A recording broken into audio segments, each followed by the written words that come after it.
You know, when I was a child and imagined the end of the world, I thought of explosions, meteors, or zombies. It turns out the apocalypse is just a slow, quiet fade. I belong to the generation that was born after the earth took its last breath. I've never seen a blue sky, only a dirty yellow shroud beyond the armored glass. I've never run on grass, only across the ribbed floor of a spaceport. My whole life is a farewell glance at a soot-covered sky from the porthole of a departing ship.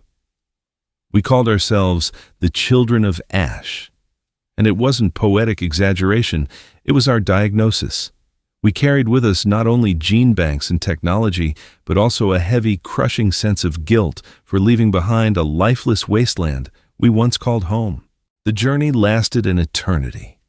We, the passengers of the Ark Seeker, became more like ghosts wandering the metal corridors. We were raised by robots, taught from archives with pictures of forests and oceans that seemed as unreal as fairy tales about dragons. And then, when we were only a few months away from our destination, the planet New Hope, the unthinkable happened. From the depths of space, out of nowhere, we were attacked. These weren't the noble aliens from old movies. They were Cylons, space scavengers, a horde of faceless destroyers who descended upon our fleet with a single goal: total annihilation. It wasn't a fight, it was a slaughter. Our cruisers burned like paper lanterns, and I watched in horror as ships named Dawn and Earth's Memory were destroyed. It seemed like the end. After centuries of wandering, to be torn to pieces in the dark, never seeing our new home. Despair was palpable, thick in the air. But then, something happened. Our captain, a man whose face was etched with years and hardship, found an anomaly in the data. He said the entire pack was controlled by a single mothership, which was disguised as a regular fighter. That was their weakness, a blind faith in a unified mind. We redirected all our remaining energy to targeting. It was a desperate move, an all-in bet for humanity. I still remember the blinding flash as our beam pierced that one ship. And instantly, as if by magic, the Cylon formation broke. They scattered in a panic, like ants whose queen had been crushed. Now we are underway again. The silence on the ship is different, not ominous, but contemplative. We are almost there. But sometimes I find myself missing not the Earth I never knew, but the fragile brotherhood that was born in those moments of shared terror and hope. We ran from death and met it face to face, and we stood our ground. Perhaps New Hope will become a true home for us.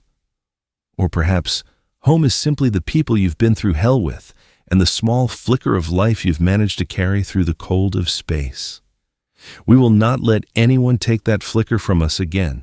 Have you ever been involved in a grand project that all of its creators genuinely hated?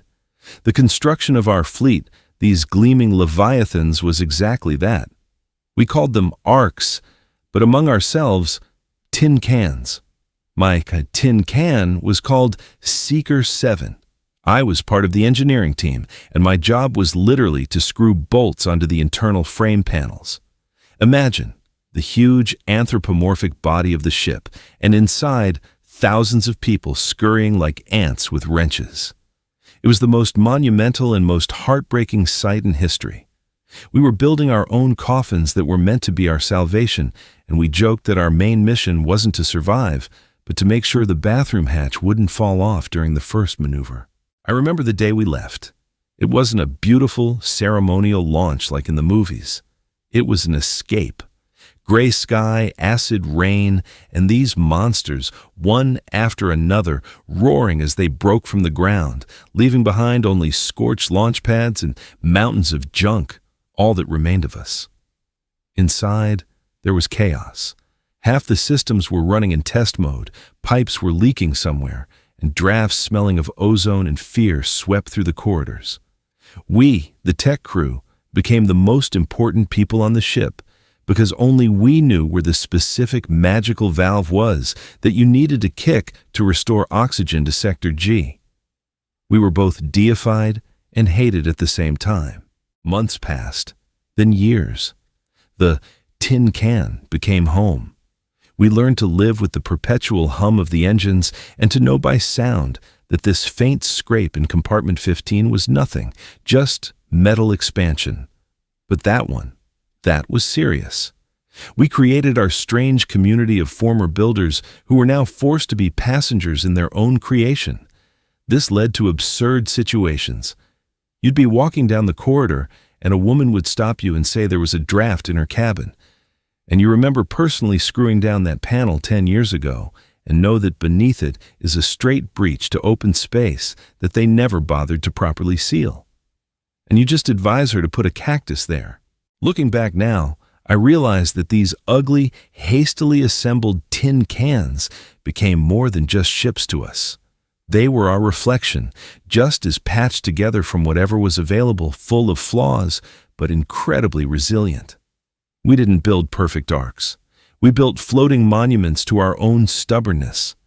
And perhaps it was this stubbornness, this ability to find humor in disaster, that helped us not go insane. When you see your imperfect creation carrying you through the void every day, you start to come to terms with your own flaws. We were saved not because of a perfect plan, but against all odds on what we were able to hammer together with our own hands. And there is an ugly but honest truth in that. Imagine waking up every morning and seeing the same thing outside your viewport. Utter blackness, dotted with tiny, indifferent points of light. And no sunrises, no sunsets, just eternal night. I was born aboard the cruiser Seeker 7 and have spent 23 years in this metal box. We, the children of the star path, are a generation for whom Earth is merely an abstract concept, a collection of images and textbooks, and tall tales from old people whose memories already sound like fiction. Our world is an endless corridor with white walls, the drone of engines, and artificial air smelling of ozone and melancholy. The craziest thing is that we don't even know if the planet we're flying to is even alive, or if it's just a cosmic hoax created so we wouldn't go mad from hopelessness. Our ship is a giant floating archive of human culture, and, simultaneously, its grave. We have a hall of natural history with holograms of extinct animals that I, as a child, tried to pet. There are libraries with thousands of books about green forests and blue oceans that sound as fantastical to me as descriptions of Atlantis. We study these things as something alien, as artifacts of a dead civilization we once were. Sometimes, one of the elders, whose eyes still remember the shade of the real sky, tries to describe the smell of rain or the feel of grass underfoot. We nod, but we don't understand. Our feet only know the resilience of the metal floor. Life here is an absurd theater, full of comedy and drama. We strictly follow protocols designed for emergencies that none of us currently alive have ever seen. We train to fight fires that haven't happened and repel attacks that haven't occurred. Our captain, a man whose face looks carved from basalt, reads daily reports on our position in space, as if we could take a wrong turn and crash into the next asteroid. All this routine is just a way to maintain the illusion of purpose, a ritual to ward off the ghost of the scariest question. What if we're not flying anywhere anymore? But sometimes there are moments that remind us who we really are. A few months ago, our sensors detected an anomaly, a weak but stable signal coming from the direction of our target. It wasn't just a set of data. It was a complex organic signature indicating the presence of water and an atmosphere. That day, an unusual silence fell over the ship, broken only by muffled sobs. The old people wept while looking at the screens.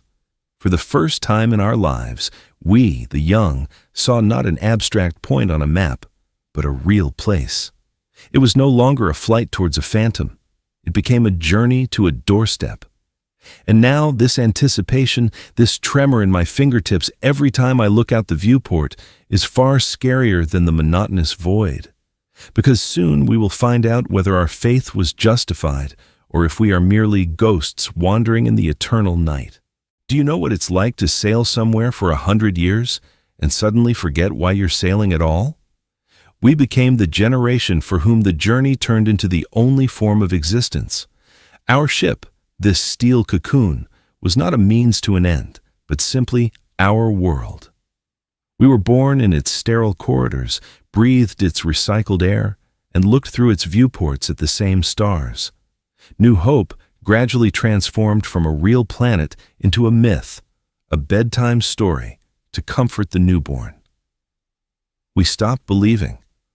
Not getting angry, not rebelling, just quietly, like a light being switched off, we stopped believing that there was any end of the road.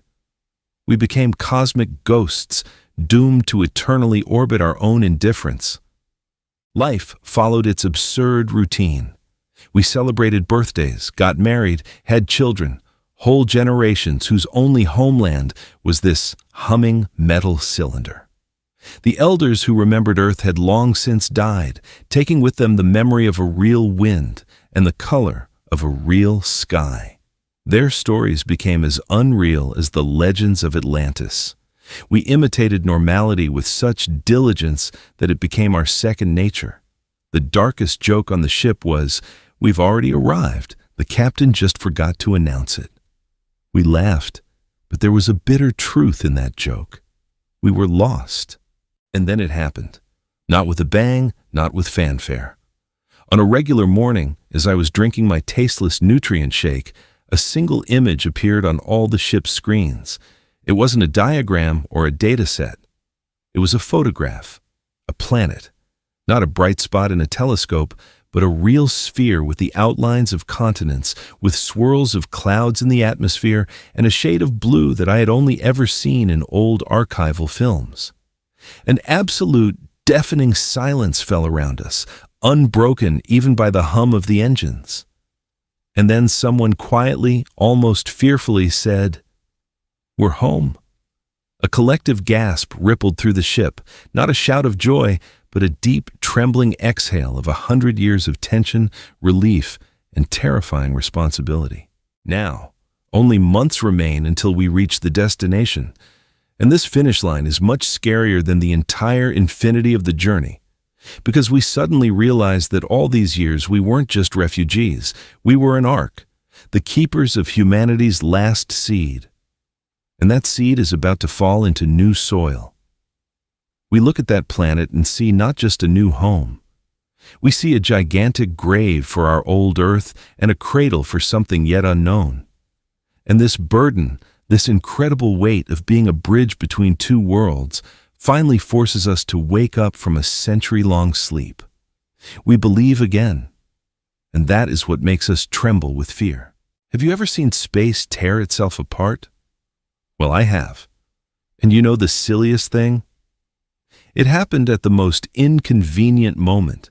We were just holding our annual carrot cake day, our ridiculous way of brightening up the routine of endless transit. I was standing in line for my slice of this sticky marvel, arguing with engineer Petrov whether the cake had the right to be called carrot cake if the carrots in it were synthesized powder. And at that very moment, all the lights on the ship went out, replaced by a scarlet alert glow, and instead of background music, the speakers blared a siren's roar that chilled the blood. That's how our silliest and scariest day began. At first, we thought it was just a drill, another combat readiness check. But then I looked at the main screen in the mess hall. Emerging from the darkness like a swarm of predatory space rays, they appeared. Hundreds, thousands of ships of bizarre shapes that our onboard computer immediately tagged as Cylons. The word meant nothing to us, but the sight of their fighters mercilessly tearing apart our external sensor arrays spoke volumes. Chaos erupted. People ran through the corridors, colliding with each other. Some tried to help the wounded from the initial hits. And I, in my uniform stained with synthetic cake frosting, felt like a complete idiot. We had prepared for everything except space pirates attacking during dessert. But this absurdity didn't last long. Through the general panic, our captain's voice cut through. He was calm, but his tone was laced with steel. He said we couldn't defeat them in a head-on collision, that there were too many of them. But he also said he noticed a pattern. Their attacks were too synchronized, as if a puppeteer was pulling the strings, and that puppeteer was a mothership, cleverly disguised among the regular fighters. Our only hope was to find it. Suddenly, our fear was replaced by furious concentration. We, the tech crew, the engineers, even the cooks, everyone who could, rushed to the nearest terminals, helping the few operators sift through terabytes of telemetry data in search of that one anomaly. And we found it. A small, barely visible flicker at the edge of the scanner, pulsating with an uncharacteristic rhythm. We relayed the coordinates to the bridge. The command for a focused volley followed. When our weapons tore that ship to shreds, the Cylons' disciplined attack dissolved into chaos. They darted around, colliding with each other, as if their minds had been cut off. We held on. And now, looking at the stars, I think not of the battle, but of that carrot cake, of how we, as humans, argue over trifles even at the brink of extinction. And it is precisely this, our stubborn, absurd humanity, that is our main weapon. It's what saved us that day. If anyone had told me years ago that I would be fighting space pirates, I would have laughed and asked if I'd had too much synthetic wine. But I'm not laughing now. I'm sitting at the counter-torpedo shield controls on the Seeker's bridge, and I see something on the screen that chills me to the bone. Emerging from the darkness like a swarm of giant glowing rays are the Cylon ships. There are thousands of them. They are silent, fast, and ruthless. Our captain, usually so composed, grips the back of my chair so tightly that his knuckles are white. He quietly says that this isn't a negotiation, it's a slaughter. And we are the target. The first strike was blinding. Green beams ripped through space, and our port stabilizer exploded in bright flames. The ship shuddered like a wounded animal. The lights went out, and the emergency lighting came on, staining everything crimson. Somewhere, there are screams, alert sirens, the clatter of debris. My partner Lena is trying to plug a leak in the cooling system, her hands covered in oil up to the elbow. I'm slamming my buttons, trying to activate the shields, but they're too slow. One of their fighters streaks so close to the viewport that for a second I see strange, inhuman symbols on its hull. This is no longer an abstract threat. It is a specific enemy that wants to destroy us. Chaos reigns around us, but the most terrifying sound is not the explosions. It's our own warning system, monotonously listing the sections suffering from decompression. Each name means dozens of lives, someone I knew. I watch as the cruiser Harmony, which we'd been flying side by side with all these years, takes a hit to its engine bay and slowly, almost gracefully, begins to break in half. The silence after its destruction is deafening. In that moment, there is no humor left, no hope, only chilling terror and the realization that we are next. But then, something clicks. Maybe it's the survival instinct, or maybe just sheer rage. The captain roars for everyone to focus on steel claw tactics, a desperate maneuver we practiced in simulations and always considered suicidal. We are no longer defending ourselves. We are counterattacking. Lena, burning her hands, manually reroutes power from life support to the weapons. I override all safety protocols and squeeze every ounce of power from the shields. We are not fighting for the survival of humanity. Right now, we are fighting to ensure the next explosion is not in our section. And this simple primal calculation suddenly brings a strange, clear calm. It's either us or them. Have you ever seen stars go out? Not the ones in the sky, but the ones that were whole worlds. I'm looking at the main tactical screen now, and it looks like the night sky where someone is roughly snuffing out constellations. Each symbol that goes dark isn't just a loss of a combat unit. That's the Albatross, where my brother served. That's the Harmony, where the gene bank of all Earth's plants was stored. That's the Dawn, where a children's drawing contest was held just an hour ago. They vanish, silently, quickly, one after another. And this silence on the comms is scarier than any explosion. We're not just taking losses. We are losing our past and future simultaneously, right now, before my eyes. At first, we tried to count the casualties to keep a tally. Then, we just stopped. It was pointless. Our fleet was melting away like a piece of ice in a flame. I saw the cruiser Prometheus, after taking a hit to its reactor section, slowly, almost gracefully, begin to tear in half. First, a bright flash, then the dimming lights of the portholes, and finally, silence on the comms. A few seconds later, the faint chime of debris hitting our hull. It was a funeral bell, and there had been far too many of those tolls already. We were clumsy behemoths being methodically torn apart by a swarm of glowing piranhas.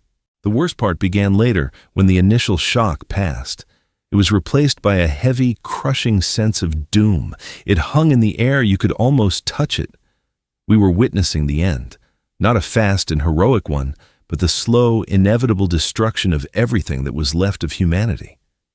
These Cylons didn't even attempt negotiation. They simply destroyed, coldly, efficiently, as if they were performing a sanitization of space. And in that moment, that's exactly how you feel. Like garbage, an error that is being corrected.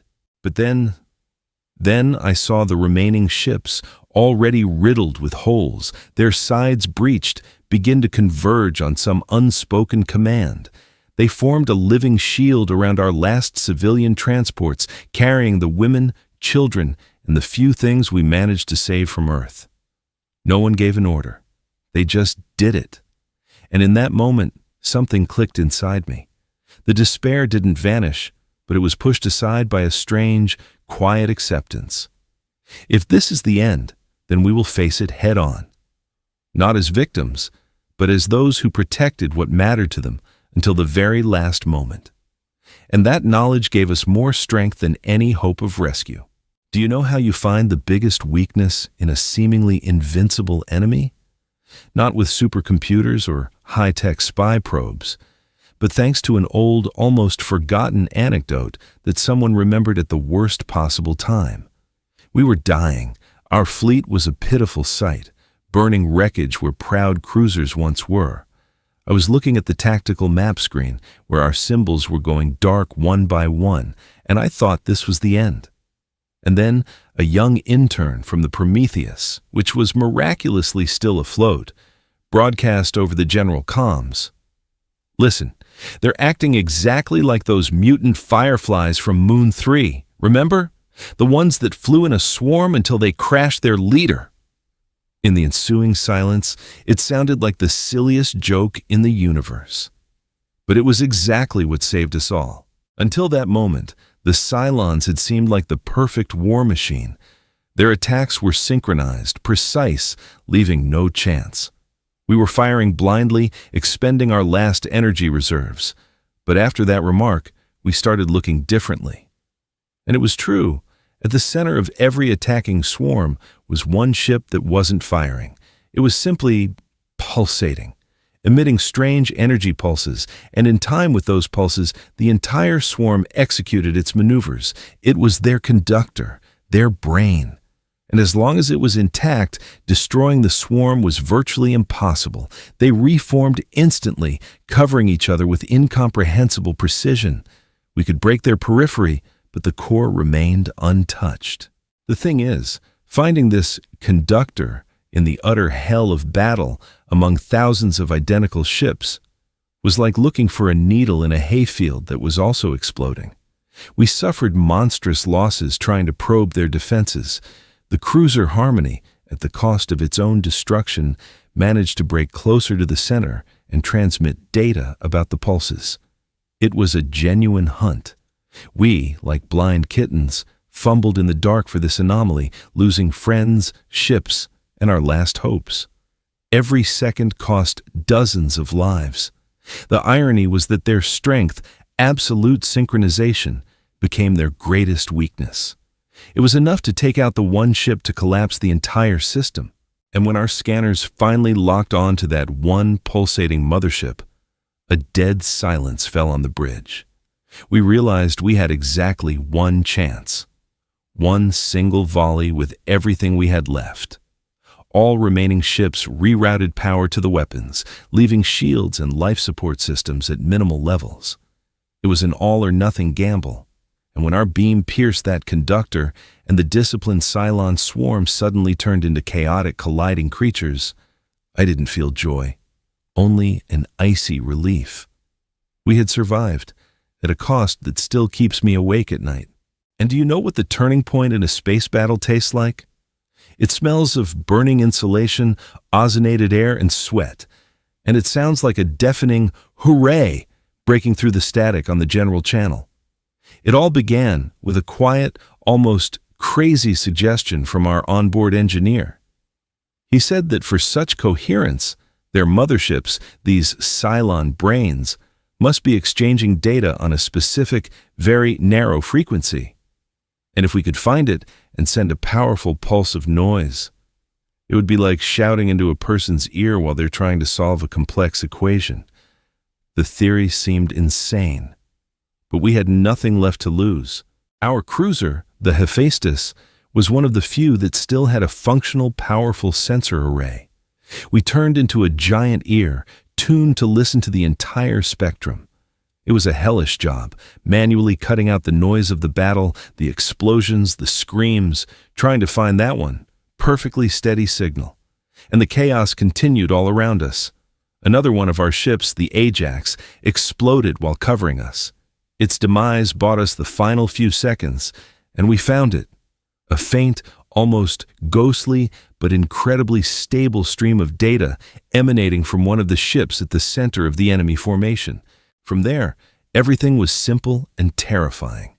We rerouted all remaining power from the shields and life support to the communication system. It was an act of suicidal desperation. Any Cylon fighter could now destroy us with a single shot, but they didn't get the chance.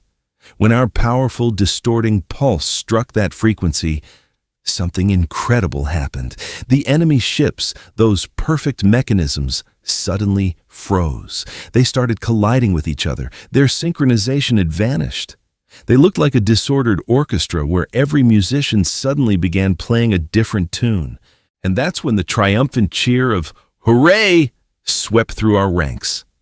It wasn't a cry of victory, but a roar of released rage, grief for lost comrades, and a wild, desperate hope. We no longer retreated.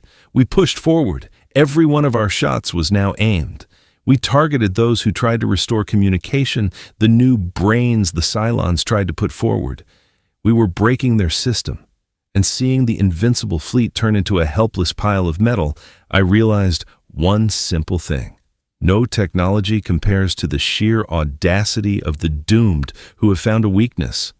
We weren't stronger. We were smarter. And on that day, that proved far more important. Have you ever held the future of all humanity in your hands? Neither have I. Until today.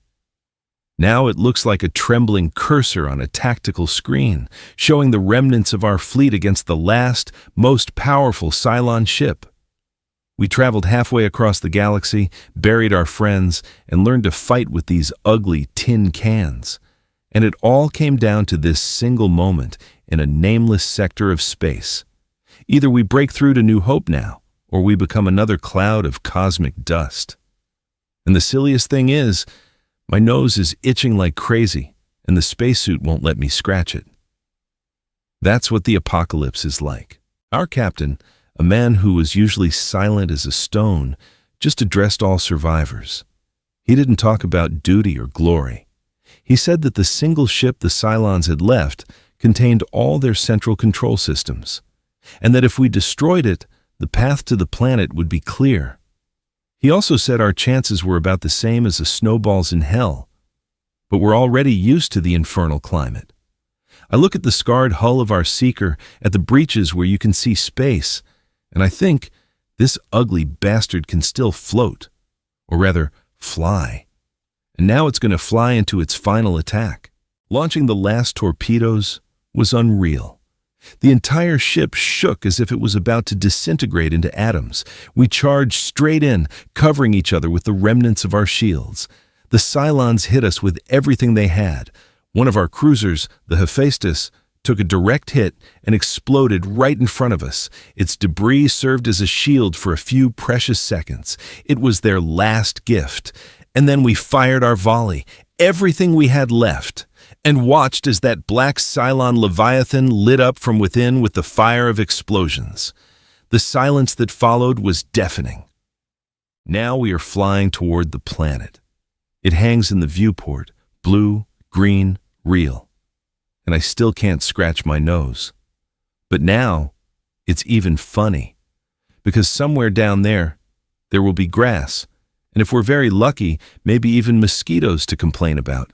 And damn it, that's worth going through all this hell for. We did it. Not beautifully, not heroically, but ugly, with blood and swearing. But we did it. And now I have to learn to live not in fear of death, but in anticipation of the morning, which, as it turns out, is much scarier.